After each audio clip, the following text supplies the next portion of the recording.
history today, I picked a new topic. The two topics today sound like they're totally separate, because the first topic is the history of kosher meat, and the second topic is something about Parshat Emor and Sfira and Omer, something like that, and they have nothing to do with each other. Okay. Speak a little louder. And slower. Slower. Okay, we'll get. I forgot to take my pill this morning. Alrighty, we'll get to work. So the history of kosher meat begins where? Begins when? I'm sorry, chronologically. What? So I want to claim the history of kosher meat begins on day 3 of creation. The history of kosher meat begins on day 3 of creation. That's surprising, isn't it? Because why is that surprising? Because is there any kind of meat on day 3 of creation? No. What is there? What is created on day 3 of creation? Food. Food. You've heard of food, right? Can't get any more than that. Yeah. So the concept of eating, more than that concept of eating, the concept of life and death begins on day 3, doesn't it? Why? Because before day 3, there's nothing alive, and there's nothing dead. There's water there, water up there, water down there. There's land, there's light, or energy, something. But the whole process of life, starting with those amino acids, now how God did it, ask a scientist, but Chumash is about why God did it, and what's it mean to man. But the whole process of the concept of life begins on the second half of day 3. Are you following what I'm getting at? Mm-hmm. Day 3 begins, and what happens? If you remember, what does God say on the second half of day 3? Every day has a command and execution. And on day 3, what does God say? Totzi haaretz deshe, kama, esev, what's the next word? Mazriya zera. That's life and death, isn't it? Because everything alive, if you didn't catch on, dies. And everything, before it dies, can reproduce itself in nature, correct? No matter what forms of life there are. That almost defines life. So it's Esev Mazriya Zera. Mazriya Zera means it's able to give seed. And then we have Eitz Pri Oseh Pri. Now, then we get on day 4, we get the sun and the moon and the stars. On day 5, we're making progress on day 5. What do we get? Gefilte fish and chicken, right? And birds. We get fish and fowl. That's on day 5. Remember. And on day 6, what do we get? We get animals first, and then man. Agreed? But when God creates man, He gives him a blessing, doesn't He? Does God give man a diet on day 6?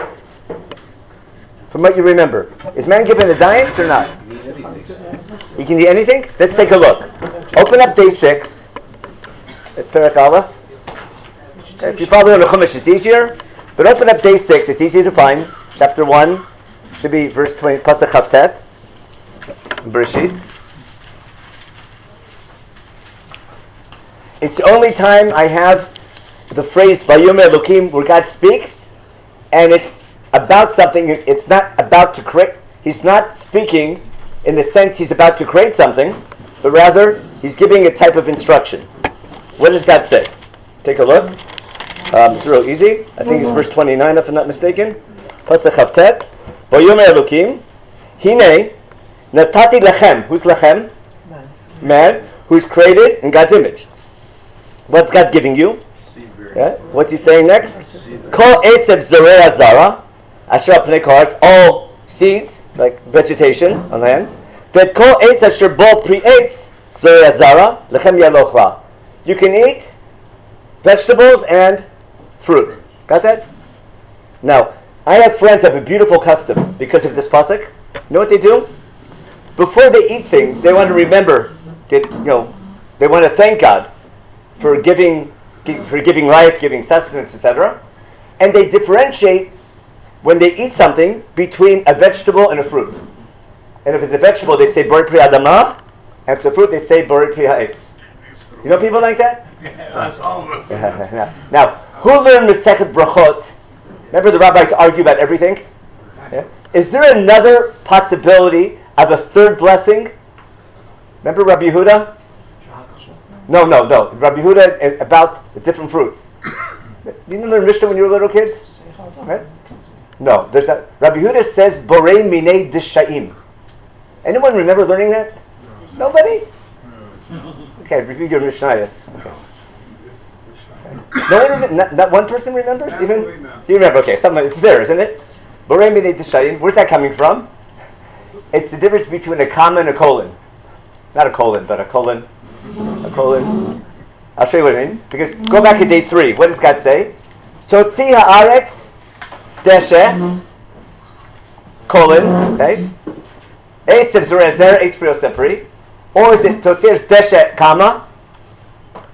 Esev zorezer comma eitzprio sepri comma. Understand? Is God making 3 different categories of vegetation, or is it 2 categories? And deshe is the general name. Got it? That's not important for this year. It's just interesting for those who remember the Mishnayos. But what I'm getting at, our custom that we all know very well, especially if you were in middle school and you had a brachas bee, and you had memorized all the things. Yep. What do you do with a banana? Okay. Strawberries. Okay. You have to, all these. It's a trio. What is it? Follow? Yeah. But our whole custom of making a special blessing and differentiating between trees and vegetables all begins on day 6. Why is it important for our shir? Because God's giving man a diet. Now, what doesn't God talk about? He doesn't talk about meat. Now, is that because it's forbidden? No. We don't know. It doesn't say anything about meat. I understand. What? The animal ate roadkill. They could eat roadkill. We didn't kill It could. What? They eat meat. It came only after. But from here we wouldn't know. But because after the flood, what does God say?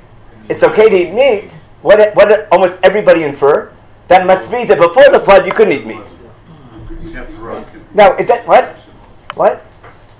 You can eat meat like you can eat vegetables. Keep that in mind. What you just said is amazing. I'll explain what you just said in a minute. I'll tell you what he just said. He says, God told Noah, you can eat meat like you can eat vegetables. But God's saying more than that, which has everything to do with kosher meat. Okay. Now, if you were God, okay, a lot of people in Israel think that. Okay, the government. All right, no political jokes. Okay, okay. Be careful. I got in trouble last time. Now, would you want? Is it good for man to eat meat or not? Is it good for you or not? There's a doctor here. Okay. I mean, if you live if you live in South Africa, it's like, cook out what? If you're a soldier, you have to have barbecues. What? If what? An animal that dies on its own. Oh wait, I'm not talking about halacha. I'm saying logically. It's eating an animal. If you talk to people in India, you've heard of India? India down there. There's a whole group of people that don't. I know they don't eat animals. They won't even kill a mosquito. I heard an incredible debate between a young rabbi and a vegetarian. In a bar? Or not in a bar? No. Okay. And in the debate, the point that was being made by the young rabbi was that on Shabbat in particular, all meats are good, they're good for you, there's no problem. But the vegetarian was saying, we have the same bodies on Monday as we have on Saturday. And that at the end of the day, it's been proven that a plant-based diet, you will live longer. Okay, that's a good argument. But that's how the rabbi solved the problem. You have what's called neshama yisera, which enables you to digest chulin. Okay. Oh yes, right. Okay. Okay. I'm going to get to work now. Okay. I want to try and explain what's going on. The reason I took your question, usually I don't. I mean, in general, not you, but in general, is because your question had the key word, a debate. A debate. There's a debate about how to understand. Is eating animal good for you? Now, forget the science, whether it's good for your body or not, the protein, whatever it is. The question is, how does it affect your behavior? That's it. Notice, if you eat animals, does that make you like an animal? Notice, is eating animals make you part of the animal kingdom? Or does eating meat reminds you you're better than the animals. Yeah? If that was the case, then why would you be able to eat animals that were slaughtered for the Beit HaMikdash for korbanot? Yeah, because we're only in. We didn't get to Sefer Shemot yet. I'm talking about in Breshit. What I'm saying is, you can argue over whether it's good for your goof. The question is, it good for your neshama? Okay? Does eating animals make you like a glutton, and you act like eat an animal? You act like an animal. It gets into your kishkis. Pun intended. What? Question of the killing of the animal. No, that's a different issue. It's how to kill. That's something else. I'm talking about if humans become carnivores, right? Is that their entrance into the carnivore club? And animals kill other animals. Remember, laws of the jungle. And this are the reasons why humans fight wars and are violent is because they eat meat. And that's what that young vegetarian was saying. If everyone's vegetarian, there wouldn't be wars, maybe. I do remember learning that it is important to eat certain things for certain reasons. Oh, okay, I'm getting. Okay. What I'm getting at is that there's logic to the debate. What I want to claim is both sides are true, as usual. There is something possibly good about it. Forget the health issue. For the neshama, could there be some positive value in eating an animal, as you were alluding to, because we do it in the Beit HaMikdash, or is there some negative value? And the question is, how about alcohol? Good for you, bad for you?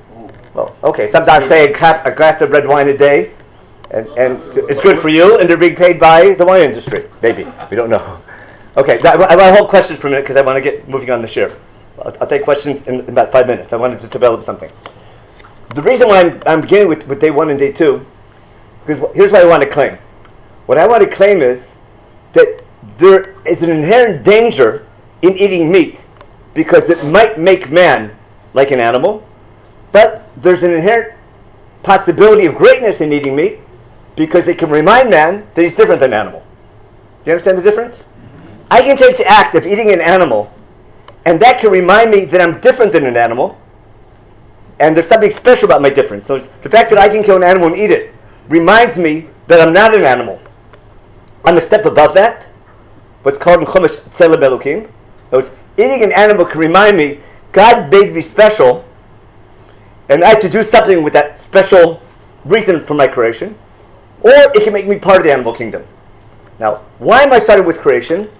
Because when you study creation, and the days of creation, you'd expect man, who's in God's image, to have his own day. What's the day, and what day does God start making animals? On day 5, remember?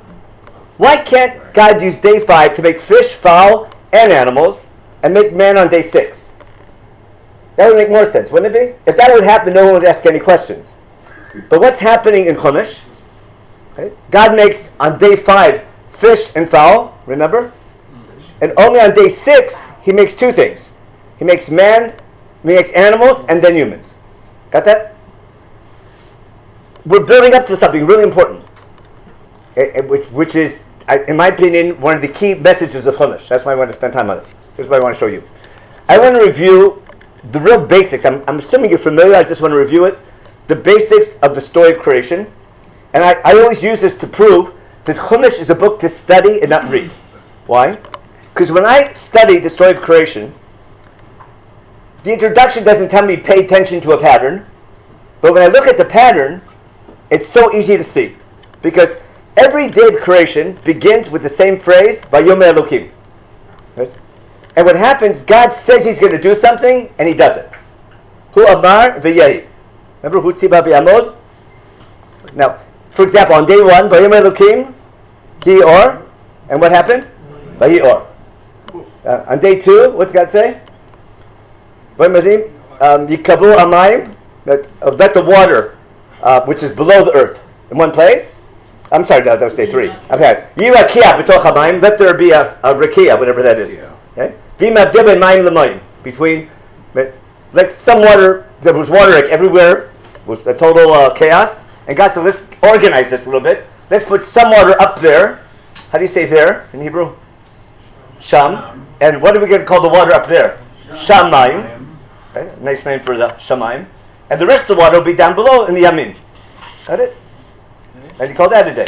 That was day 2. Remember? But all he does every day, he makes one thing. On day one, he says he's going to make light, he makes light, and he actually evaluates, doesn't he? I call it par. God plans, he acts, and he reflects. Understand keeping up to par? God plans, Vayomer Elokim, he acts, and he makes it, and he does it, and then he always gets himself a good report card, doesn't he? It's always good, and there's no one, other gods to be in competition with. If there were more than one God, it would be, Mitsuyan, or Tova. But because there's no competition, Tov is fine. Now,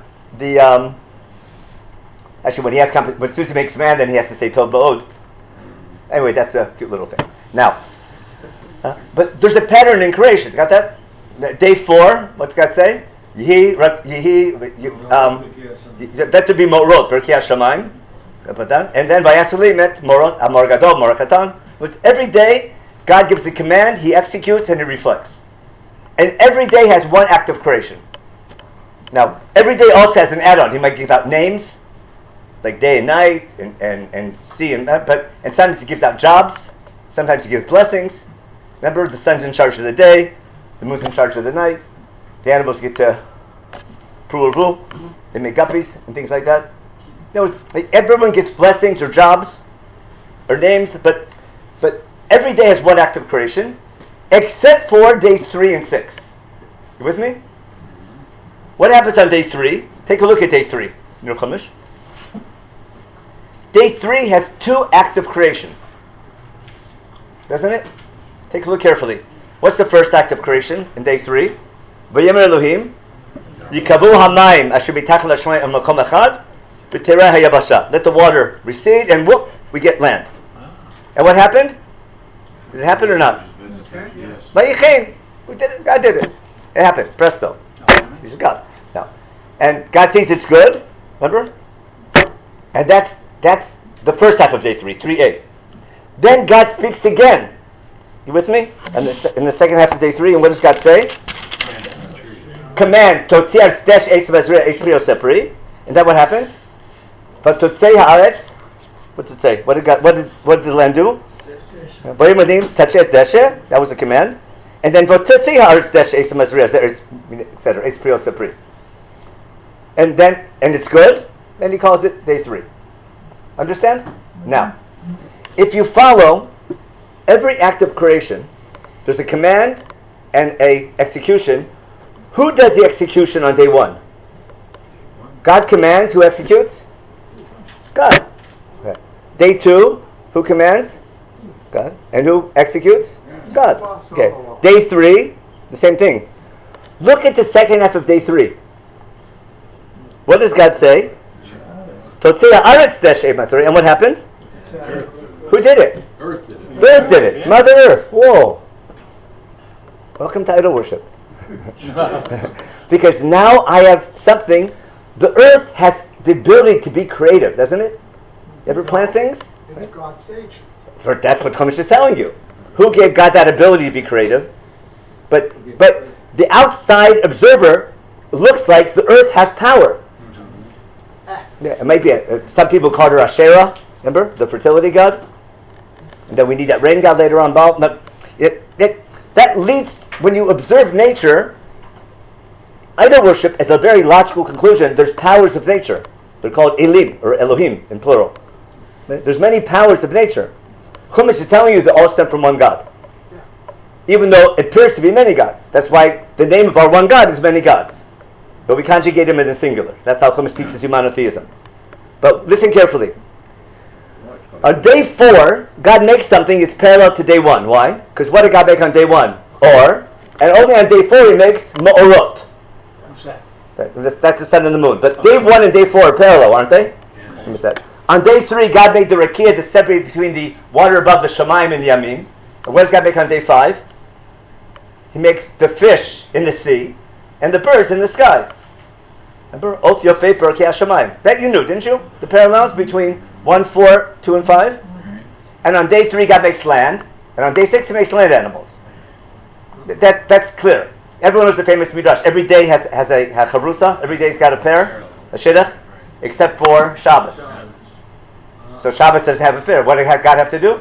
He made Am Yisrael, so We have what do you call? Someone teach children. What? It's a day off. No, it's a shidduch between God and Shabbos. I mean, between Am Yisrael and Shabbos. Now, going back. But if the parallel is complete, if there's 2 acts of creation on day 3, there should be 2 acts of creation on day 6. Now, who executes God's command on day 4? Take a look. God say, "You morot, let there be lights." B'rki Hashemayim, lahavdil between them. And who does it? Okay. Vayasur limit shnei morot. God does it. Look at day 5. What's God say? Yishtu amayim sher sefesh chayav of yofev. Who does it? Oh, that's another bria. By Vra Elokim, it's a tadim mit koitz. God's doing it, super doing it. Something from that. There's a whole new stage in creation. Living animals. Okay. Day 6, how's it begin? God says, "Totzi haaretz nefesh nefesh chaya lemina behema remes v'chulei." And who does it? Vayaseh Elohim. Whoa! He did it all. He did it all except for day 3. Day off. Except for 3b. What happened on 3b? Lambs. He told the land, Totet. You ever in Kabbalah? You ever hear of Chet Haaretz? The sin of the land. If you study Kabbalah, they build on this a lot. It's the root, pun intended, of all evil. The root of all evil begins with the sin of the land. Really? But ask your Kabbalist. It's called Chet Haaretz. Oh, you're not the No. I'm not old enough yet. Now, back to One comment. yeah. Yud K Vav K. It's not here yet. That's chapter 2. He doesn't exist yet. What's that? That's a whole different shir. That's Chumash uses Chumash uses 2 names for the same God, because that's why, in case it's not clear, at the end of Yom Kippur we scream it 7 times. Remember? Hashem Hu Elokim. It's the same God, but we perceive God through nature, Elokim. We perceive God through history and miracles. That's Yud Ke Vav Ke. Yud Ke Vav Ke is God's presence is felt. In Elokim, God is distant. You can perceive God. You can only perceive God, but God's hidden in nature. Just like your neshama. It's there, but you can't see it. I can perceive it through your guf. So that's the Elokim behind nature. The basic question also is, who made a yom? Where was it? We'll get that's ask your local science teacher. This has nothing to do with reality. Oh. That has nothing to do. Forget reality. That's for science class. Chumash is about. We'll see. I'll tell you what Chumash is about in a second, because it relates to kosher meat. But notice, only on 3b, only on when God makes vegetation, does it appear that the land is doing something creative. Got it? Okay. On day 6, God makes animals, and who does it? God does it. Even though He told the land to do it, God does it. And that on the second, just like there's 2 acts of creation on day 3, there's 2 acts on day 6. What's the second act of creation on day 6? God makes man. How? It's now with the royal plural, whatever. For some crazy reason, it's plural. Okay, but He makes him b'tselem Elokim. He makes him in God's image. What's that mean? I'm not sure what it means, but it's obvious what we're getting at. What's God been doing for the last 6 days? He's planning, acting, and reflecting. You follow? God is being creative. Every day is being creative, at least for 6 days. And then he stops the whole creation process, and we have nature. That's Shabbos, isn't he? Notice, God could continue creating, but He decided to stop. Enough. No. The last thing that God makes is a creature who's part of the animal kingdom, but what? Has something a little extra. Got it? How is man different than animal? What's he got that animals don't have? Tzelem Elokim. That's explicit, right? No other creature that God made is B'Tzelem Elokim, and God makes man B'Tzelem Elokim. And what? That's why the Rambam explains what is Tzelem Elokim. He can't define it, but he says whatever the difference is between human and animal, that's Tzelem Elokim. That's what it is. Understand what he's saying? He says sigma man minus sigma animal. That's Tzelem Elokim. Obscenity. I don't know what it is, but I know what I see. Yeah. In other words, everyone knows man and animal are different. It's very hard to define. I could write a whole essay how man is similar to animal. I can write how man is different than animal, but it's very hard to define. It's not speech. It might be lashon hara though, but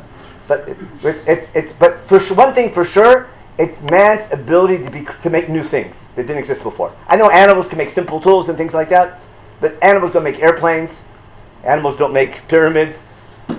Animals make a mess. Animals, they make ant farms, but they don't outdo their neighbors every other They year. don't do too many paintings. or Yeah, music. yeah. We don't make smartphones. Okay.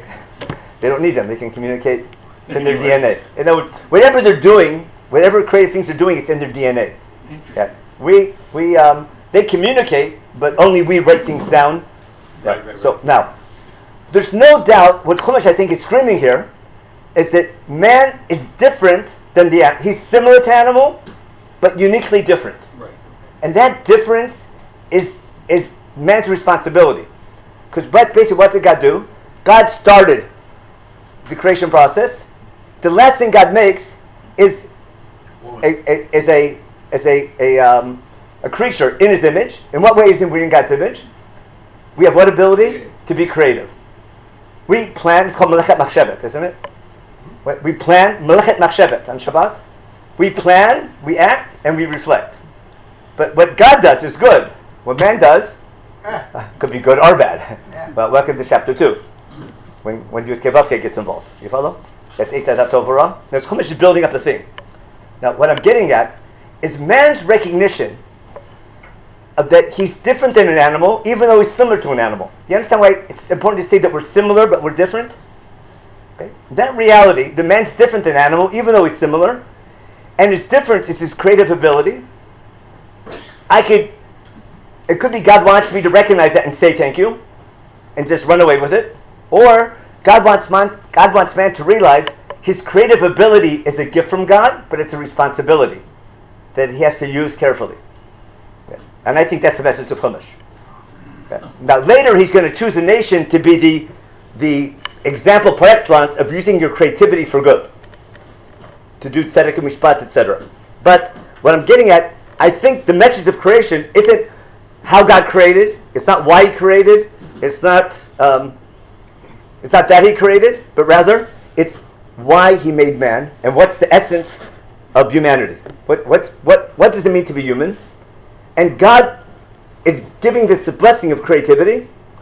We're supposed to use it. We're supposed to work 6 days a week because God works 6 days a week, and we need 1 day a week to reflect. You with me? To what do you call it? Because God took a rest also from this thing. But man's job is to be creative.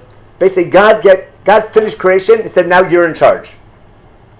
But God put us in charge for a reason, and our creativity is not just a blessing, it's a responsibility. And therefore, we need to do things.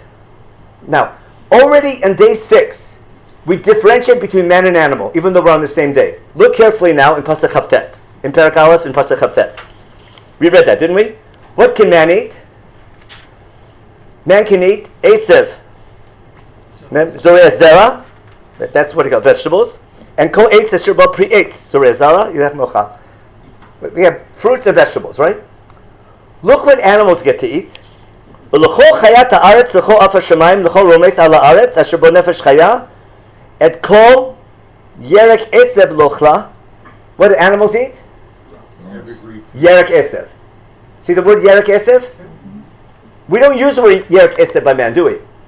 It says esev, but yerek esev is unique for animal. That's animal food. They graze. Now, got it? Humans get fruit as well. You follow? They have yerek esev. We get vegetables and fruit. Understand? Remember that word yerek esev? This is all build up to what? Remember what your question? Listen carefully. Before I forget all this, God's going to be really upset with His creation. He's going to start over again with Noach, right? When the second creation is over, remember all the water, everything's covered in water again. There's tohu vavohu. The water recedes. We see the Adamah, and then we have trees again. The flood story is a recreation story. That's clear. All the parallels. When it's over, once again, God gives man a blessing. Actually, before we go to there, just read again in Pasuk Chavchet. What blessing does God give man after He makes him B'Tselem Elokim? Okay. Vayvarech otam Elohim v'yomer lehem, Elohim, Puruvu milu et haaretz v'chivshuha, u'rdu b'gat hayam v'uf hashamayim. Your job is to be fruitful, multiply, and exert your dominion over all other living things. Who's in charge of the heavens? That's the sun and the moon. Who's in charge of down here on earth? You guys are in charge. I put you in charge. I gave you the ability to be in charge. That's a responsibility to use your creativity in the service of God. Now, figuratively speaking, that's man's job in Gan Eden, isn't it? What's man's job in Gan Eden? Lo avdel l'shomra. That's a paradigm for outside Gan Eden later on. And I need the story of creation for man to understand how he not only to appreciate his creativity and how he's different than an animal, but also to make sure he knows to use it the right way and the danger of using it the wrong way. And therefore, don't be surprised later on. I'm going to find a mitzvah that's going to remind me of my Tzelem Elokim. And what might that be? It's permitted to eat meat, but before I eat meat, I need to do something symbolic to remember, to turn this act of eating meat into something that elevates me and reminds me I'm different than an animal. Well, which is going to be kosher meat. You with me? Now I want to show you inside in a minute. Yeah, real quick. But here, there's not that much that separates the animal's kingdom from man when it comes to food. The animals aren't allowed to eat other animals. It doesn't say that here. Mm-hmm. It says the animals are herbivores. It doesn't explicitly state that animals are carnivores. Yeah. You're asking me what happened in reality. I have no idea. I don't really care. No, I don't think Chumash cares. I'm just saying what is the Chumash saying? That what Chumash is saying. So there's not that much. No. What Chumash is saying is that you're right. There's not. That's why we're on the same day. We're on the same day, aren't we? Just like God makes land in order to what? To make as a background to start vegetation on day 3. God makes animals as a background to make man. But man's different than an animal. Now, if I observe nature, ask anthropologists. We're super duper apes, aren't we? Okay. We're maybe we're a million years ahead of them in natural selection. Maybe in a million years they'll start believing there's no God. You follow? They'll be that advanced. That's not. Yeah. That's not. But it could be. Get my point? It could be that man is a super duper ape, and there's a lot of proofs to that. Maybe even worse than that. Whatever we can judge them. Or is man something? Is there something unique about man? Now, talking about food, man's diet is totally different than animal, thanks to his creativity. Because what did we do? If asking anthropologists, that's when civilization began. We domesticated wheat, and we domesticated animals. Check it up on Wikipedia. You follow? Civilization begins about 10,000 years ago, 1020, when man began domesticating animals and domesticating wheat. No animal in the right mind is going to plant grain every year, wait for it to grow, harvest it, cut it, grind it, you follow? And make challah. Just eat. Just be a hunter-gatherer, like every other living thing. No other living animal grows wheat. Understand? Or stores. And store it. I mean, they store it in their stomachs. Now, that's one thing we did. Now, what else do? We bred animals that solve our problem. Why aren't we herbivores? How do most herbivores survive? What do they eat? Yerek Esav, right? Right? Don't they eat yerek? They graze. Why can't we graze? We don't have the digestion. We can't stomach it. Now, can animals stomach it? Well, luckily they have extra stomachs. And that's why they chew their cud. And that's why chewing your cud is a sign of a kosher animal. What did we do? Basically, who's our extra stomach? We bred sheep and goats to do what for us? Digest. They're our extra stomach. Who eats the grass? They eat the grass, don't they? And they store it in their bodies. And when they're nice and fat, what do? Kill them. Off with their heads, cook it, and we eat it. They're our extra stomach, isn't it? Think at a factory level. You follow? At a what do you call it? At an operational level. That's what men did. And we get byproducts. What else do we get? We get clothing, which is unique to man. Don't we get clothing from sheep? Yep. And we get milk, don't we? And we can make cheeses and things like that. And we can use their hides for stuff, for raincoats and for shoes and dressing. You follow? But only humans have clothing. No animal needs clothing. Only humans come up with that, not with that thing. Only humans process food. Now, animals eat other animals, but they don't cook them first, do we? Only we cook our beef. That's how we get the protein out of it. Again, asking anthropologists how it works. But eating meat, domesticating animals. You know what those animals are called? Behema Torah, aren't they? There's a story about them. What story is that? The flood. And what happens when the flood's over? The first thing God decides to do, first Noah does what? He takes those Behema Torah and does what? And they sacrifice them. And welcome to the road of sacrifice. To remember your relationship with God. And we'll see in a minute what God says and how that relates to eating meat. You with me? I hope I get my key point.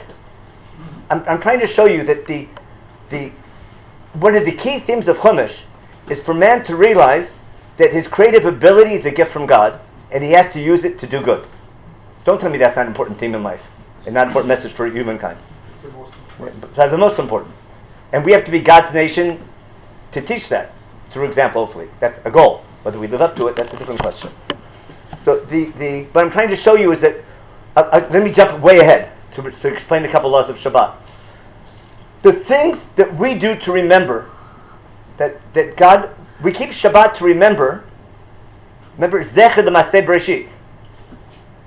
We need to remember how God created. Why? Because what's the last thing God created? Man to be creative.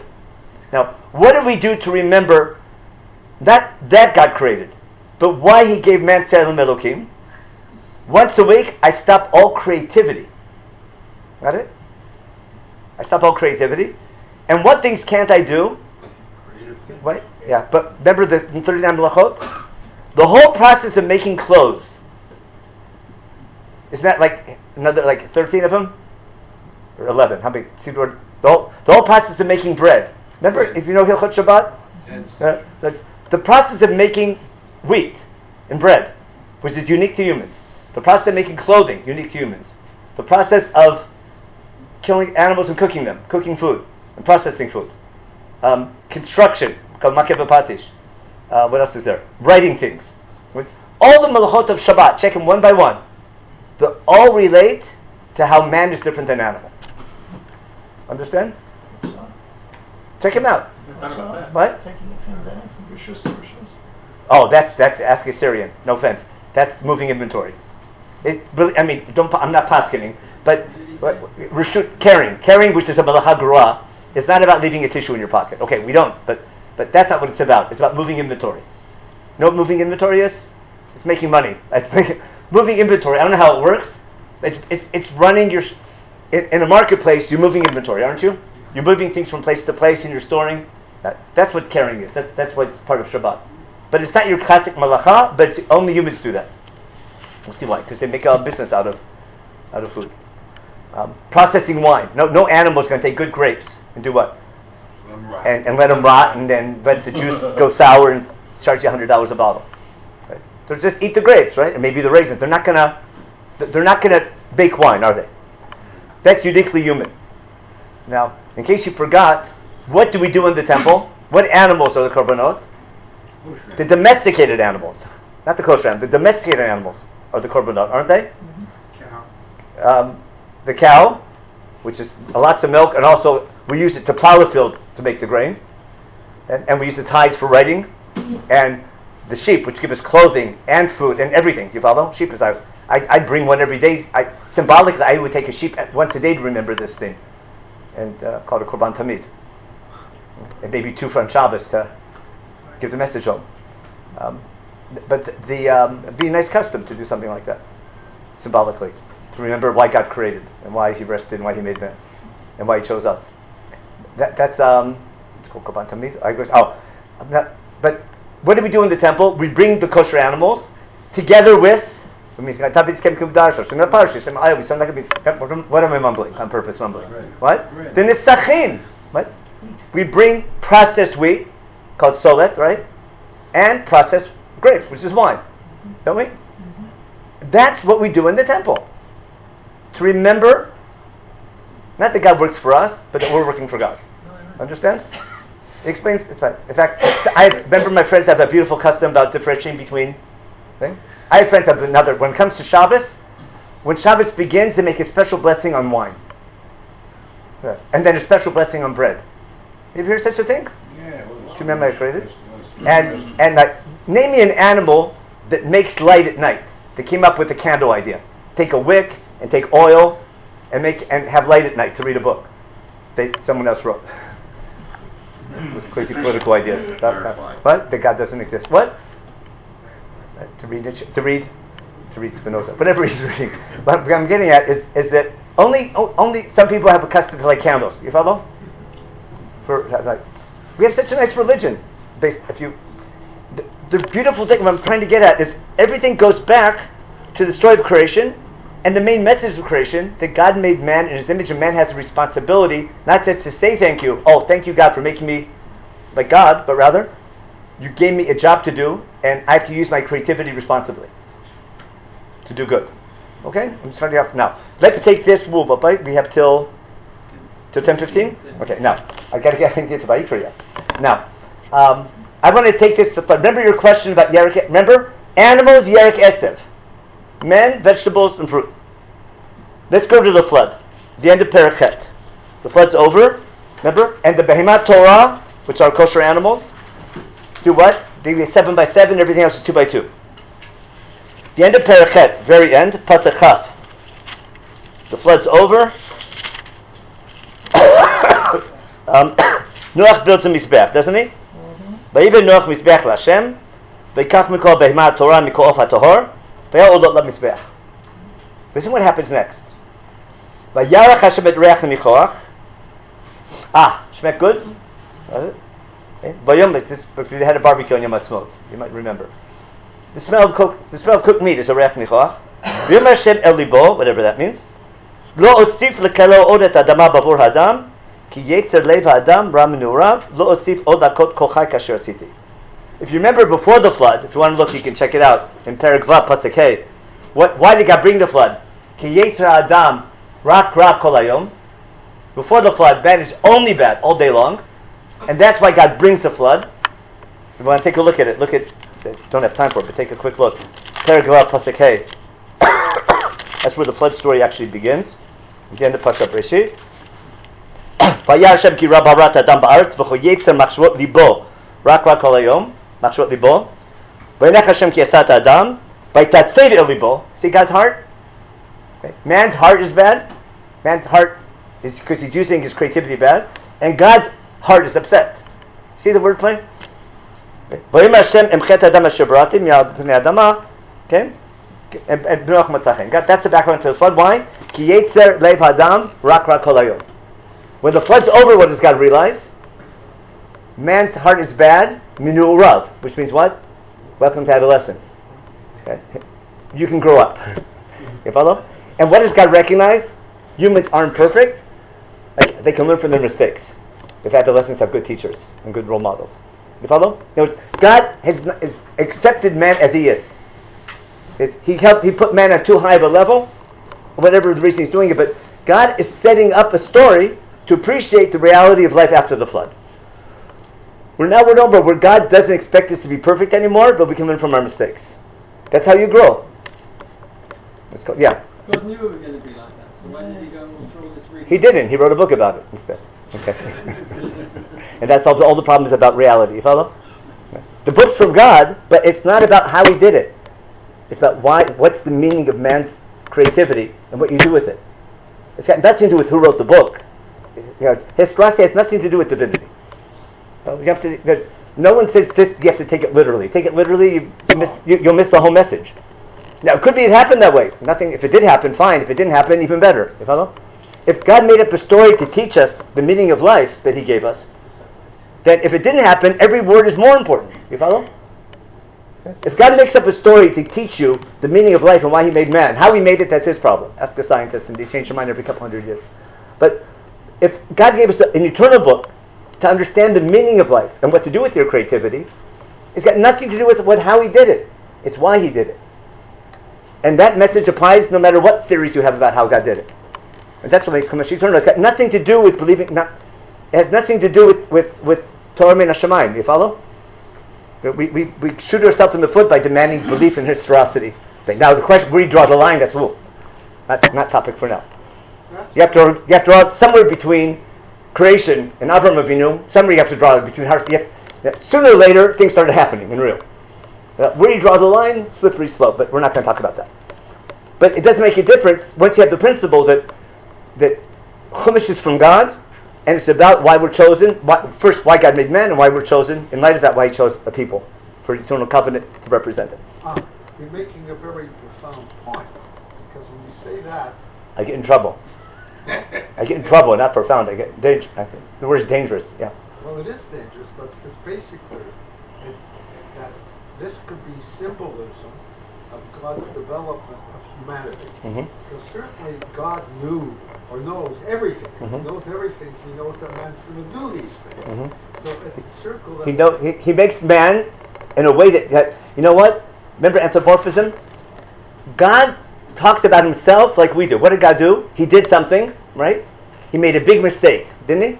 God does not make mistakes. But he says he did. God says he did. I made a mistake. I made man, I made a mistake. Nichamti, he says, doesn't he?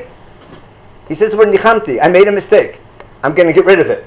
And wait a second. He recreates, and he destroys everything, and then he regrets that he regretted. Right? And then what's he say? I'm not going to do it again. God learns from his mistake. That's what Chumash. I'm using the wrong word. Forget the philosophy side behind it. Especially if God made up the story about it to understand. What I'm saying is that God made man with the ability to grow from his mistakes.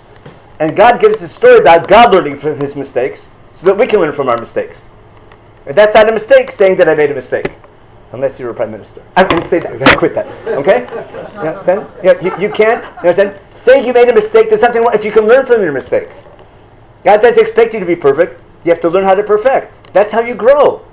You can't learn to ride a bike if you don't fall. So this is an educational presentation to humanity to make a point. Of course, that's Chumash. Exactly. Yeah. But That's profound. Okay. I'm looking for exactitude. Okay, say what time on Tuesday did God operate on that? Ask a scientist. Okay, I think it was 27 billion years ago. Something like You that. know what? I've been studying Rabbi Rabinowitz, Uh-huh. and basically, this teaches us something. And you've made the point a number of times, a good point, that it teaches us a lesson. God knows everything. We can't question God because. It's Tzadik Hashem b'chol dorach hal. Anyway, let me get to the kosher meat part. Okay. Move on. Now watch. Okay. Now, Perek Tet, which notes it's not a new chapter here. What happens next? After this recreation, God realizes that man is feeble, is whatever. He's not perfect. Feeble, fragile, fallible, even whatever. But he can learn from his mistakes, like a teenager. Got it? Then God blesses man again. He blesses Noach and his sons, and tells him again, plurvu. And in a more passive way, you're in charge of other animals. The other animals would be fear of you, etc. You're still different than an animal, but maybe down to drop. Got it? Okay. Now, plus the gimel. Kol remes asher hu chai lechem yelo ochla. Now it's okay to eat meat. Listen carefully now. Ki yerek esev natati lechem et kol. See the word yerek esev? Remember your question? Your question was right on the mark. I don't think you didn't realize how good your question was. It was, why does Chumash tell us animals eat yerek esev while man eats bori pritz and bori pi adama? It's a setup to appreciate after the flood that now after the flood man can eat animal. Why? Because now he's back in the animal kingdom where he belongs. Ask Darwin. But what can he do? He can elevate himself in the animal kingdom if he appreciates his tzedem elokim. And therefore, what can man do? Man can eat animal. There's a beautiful Rav Kook in called Chazon Nitzim Chanut. But animals can eat man. They can, but they shouldn't. God's got to hold them responsible. But we can protect ourselves. Okay. Now listen. Rav Kook has a beautiful concept. I'll give you a quick summary of it. You can read it. It's called Chazon Nitzim Chanut. He says that God can't command man to be a herbivore. Why? Because naturally man likes eating meat. I can prove it, right? Most weddings, they're fleischiks, aren't they? Normal humans eat fleischiks, okay? There's exceptions from the rule. But normal people eat, you can't define whatever normal means nowadays. But normal people eat meat, agreed? They're meat eaters, they're herbivores, right? They're carnivores. That's our nature. But take it back a drop, you follow? Don't overdo it. Don't eat every minachah, you follow? Now, what he's saying is thing, if man doesn't eat meat because he's commanded, it won't work. The only people who are allowed to be herbivores are people who it comes from their, not because they're commanded, because they can't fathom the idea of eating an animal. You follow? It's got to come from inside. In other words, the concept of growing to the point that I can't stomach an animal, I can't think, the idea of killing an animal and eating it, I can't do that because I'm human. It's got to come from within the inside. But you can't be phony. He said, because because God put man on such a high standard in creation, that's why he killed his fellow man. You follow? That's why there was murder before that led to the flood. That was the corruption before the flood. Because man started killing other humans. Now, what's God saying? I have to permit man to eat animals so he doesn't kill other humans. That's what he's saying. And that's exactly what it says here now, right? What's say? Now it's okay to eat animals, but what? Once I can eat animals, they're animals, I'm an animal. Why can't I kill and eat another human? Or just why can't I kill? To eat an animal, I have to kill it. If I can kill an animal, it's okay. Maybe I can kill another human who has a different colored skin, or another human who votes for a different political party, or a different human who davens. I'm saying once I can kill an animal, why can't I kill a human? And therefore, as soon as God commands us and tells us, allows us, permits us to eat animals, what's the next line? Don't you dare kill another human being. Okay. No, when you kill an animal, don't overdo it. Don't eat it. Don't eat the limb alive. Kill it first and then eat it. That's number one. That's Ibn Menachem. And then the next line is, you don't eat it, and then but I'll protect you from the animals. Okay. And then pasuk vav, shofech dam adam ba'adam damo yishafech. Why? What's the big line? Why can't you kill another human? Ki b'tzelem Elohim asat adam. See the theme of Tzelem Elohim, how central it is? Because that's now. What am I going to do now? Now, as God's people, what are we doing to remember this theme of Tzelem Elohim? If we're going to eat an animal, I have to do something symbolic to remember. This has to elevate me and not bring me down. You follow? I have to remember I'm not part of the animal kingdom. And God blessed me with creativity and I have to use it properly. And therefore, if you want to eat an animal, it has to be, it's got to be kosher, it's got to be a shlamim. You follow? I have to bring it to the temple and do something symbolic with the blood, which is the symbol of life, and the nefesh, and the high cholesterol. God knew about this way before. Remember, God knows everything, right? He told us the high cholesterol wasn't good for you. It's called chalev. You know you know what the chalev is? The blubber that surrounds the abdominal cavity. Right. That's the chalev. Dissect an animal one time or a human, you'll see. Don't do it. A human one is, but you did that in medical school. So there's a whole bunch of blubbery fat around the abdominal cavity. That's chalev. I'm going to get. Oh wait, I finished up. Okay, now real quick, I'll get to Vayikra. Look how awesome Vayikra is. Vayikra chapter 17, right after the Yom Kippur stuff. Vayikra chapter 17. What's God say? 3 lines, and now you see how much sense they make. We had this last 2 weeks ago in remote. No one learned chapter 17 because we don't know chapter 16. That's this Yom Kippur Avodah.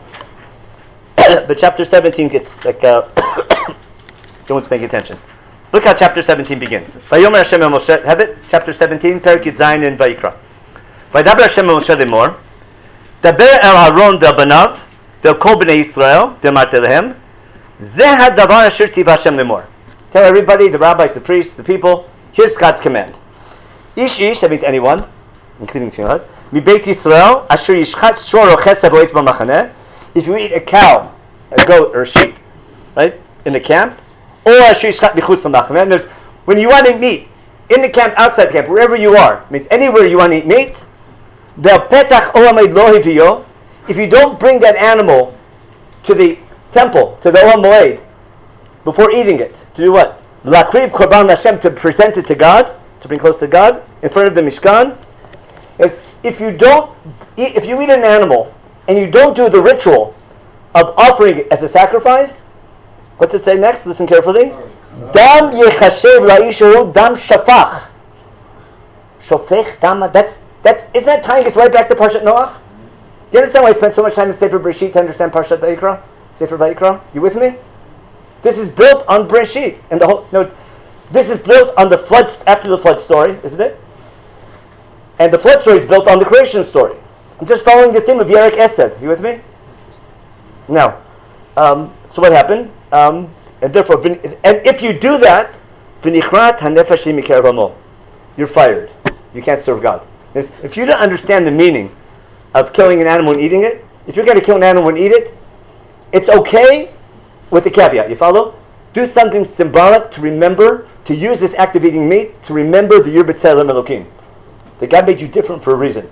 So I can turn the act of eating meat into a as a spiritual booster to remember how to act properly, instead of becoming a glutton.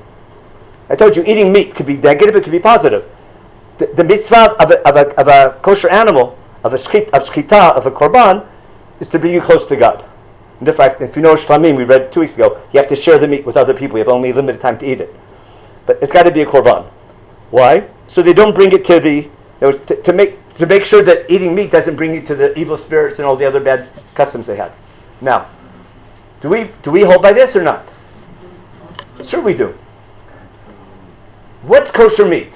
Well, we have Sefer Dvarim. In Sefer Dvarim, if you want to eat meat, it has to be a korban. And where do you bring it to? Remember? Perik Yud Bet in Parsha Rei? Because we're running out of time, but just add a little bit for you. You can take a look. In chapter 12, the end of chapter 12 in Sefer Dvarim. Perik Yud Bet, should be Pasach Chaf, I think. Pasach Chaf. Whenever you eat meat, it needs to be a korban shlamim. No, a korban shlamim, who gets what? The mizbeach gets the blood and the chelev and the fat, and we burn that. That makes the reach nichoach. And then the animal goes to the person, but you give 2 choice cuts of meat. The shoulder and the chazen shok go to the rabbi, to the priest. Now, and then you eat the rest. Now, pasachap ki archiv Hashem gvulcha kasher. Let's say we widen our borders.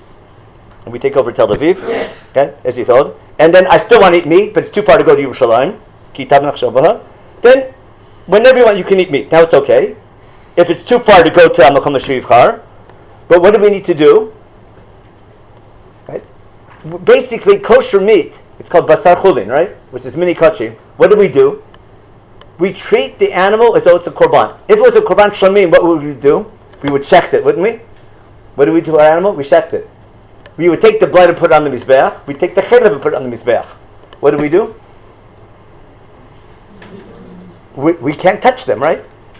Chelev is aser, right? Dam is aser. And what's the punishment again? Karet. Because it's fundamental. Karet means that's a fundamental sin. And therefore, what's kosher meat? It's a korban without a mizbeach. You follow? Now, why can't I put it on the mizbeach? It's too far away. Why can't I build one in my backyard? That's bamot. Which is Sefer Devarim is fighting. Remember the high places? There's only one place to serve God. Because the second I allow backyard, what do you call it, shtiblach, it goes to the temple in Jerusalem and loses its centrality. That's the whole theme in Sefer Devarim and later in Sefer Malachim about the problem of Bamot and Hamiron and stuff. Now, but you have, what I'm trying to explain to you is what can't you eat? What makes kosher meat? Anything that would have been on the altar, you can't have. You can't have hana, anything, remember? Ante Isorei hana, they're totally forbidden because it belongs to God. We just leave it alone, right? What do we give to the Kohen? And when we give Zorah, L'chaim, and Keva. You know about that, but we get around it by we get around all those laws nowadays we have technical ways to get around those problems. But we have, what I'm trying to explain is, what's kosher meat? Kosher meat is a korban. It's mini kachim, you follow? Without an altar. What's the purpose of kosher meat? It's okay to eat meat, but make sure the act of eating meat elevates you, right? In English, we call it a sudas mitzvah. You understand? Ask any chassid. Speaking of Kabbalah, right? I can take the eating meat and elevate myself spiritually if I put it in the right framework. Or I can take eating meat and I can be a glutton and a bum and have wild parties and stuff. You understand? So that's the idea of history of kosher meat. The idea of you see the connection to shvichut dam? I'm trying to go back to a mega theme in the Bible about how God wants us not to know how He created. God gave a scientist for that. To know why is man different than any other living thing? What's the meaning of man's creative ability? I have to appreciate my creativity and use it constructively to do good. and I can learn from my mistakes. Now, what I end with, what led to God's decision that I'm not going to do this again? He smelled the reach nichoach. Remember? Remember reich Hashem reich nichoach? And then he said, I'm not going to do it again? What did we do to remind ourselves that God allows us to learn from our mistakes? What do we bring? We bring a korban. And what's the purpose of korban? At korbanei lachmi lishai reich nichochi. Remember? What's the purpose of all the korbanot? Reich nichoach yishal Hashem. God doesn't need the reich nichoach. When I spell the reich nichoach, what's it remind me of? Of God's recognition that number he can learn. He tells us he learned from his mistakes, so we'll learn from our mistakes. But God's decision that man, the Yetzer, is Raminu Rav, but he can fit. He's an adolescent, but he can learn from his mistakes. That's Reach Nichoach of all the korbanot. Now, I heard a song one time. Someone sang in my house last Shabbos. On Shabbos, you're not supposed to forget it. Something about Shabbos. What can't you forget on Shabbos? Yom Shabbaton Ein Lishkoach. Zichro. When I remember Shabbos, I remember the flood story of Noach. How do you know it's the flood story? Yonah Matzah Noach. Who wrote that song? Yudah Levi. Yudah Levi. It's all about the flood. It's a flood story. It goes to Har Sinai. It's a great song. Every stanza is awesome. Okay, what's it? Yonah Matzah. It's Yudah. Hey, Hayom Michbad Ivnei Amunim. Some over to Banim. Kol Pish gets Matan Torah, etc. Okay, but that's the reach. It's not Zichro Kareach. It's Zichro Kama Kareach Nichoach. So Understand? Yeah. That's a reminder Thank you so much. Yeah. that these things have influence on the divinity and on us. On us, yeah. And it should be that. God doesn't need to be fed. We need to do things to remember. That's why I can, without a temple, I can fulfill the same goal through tefillah. Yeah. And if I understand tefillah properly, that's tefillah can make it korbanot. Okay, so that's the history of kosher meat. Okay, we'll pick up at 10:30 with the history of counting Omer. Then we'll go, yeah. We were too far. There wasn't a Yeah. נגמר שיעור ראשון. סוף.